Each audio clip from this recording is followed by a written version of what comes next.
আমাদের প্রভু যিশু, সে জয়ন্তীর উজ্জ্বল শিখায় আমরা উপস্থিত আছি প্রভু। পবিত্র আত্মাকে অগ্নিবর জীবনদায় রাখার নাম আমাদের মধ্যে সেই স্বর্গীয় বাতাস, সেই একই বাতাস যা 50 সপ্তমীর দিনে উপস্থিত হয়েছিল, সেই একই বাতাস এখন আমাদের মধ্যে উপস্থিত। মা মারিয়া, তোমার এই সন্তানদের জন্য প্রার্থনা করো।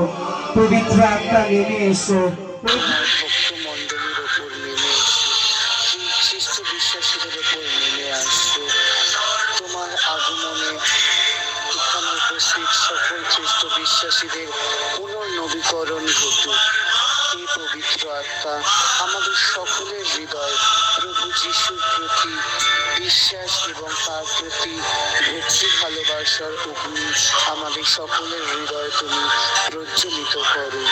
এই পবিত্র আত্মা এখানে উপস্থিত সকলে যাতে এখন তোমার পূর্ণ উপস্থিতি অনুভব করতে পারে এবং সকলে যাতে যিশুর নামে নানান অলৌকিক কাজ বা তাদের সুস্থতা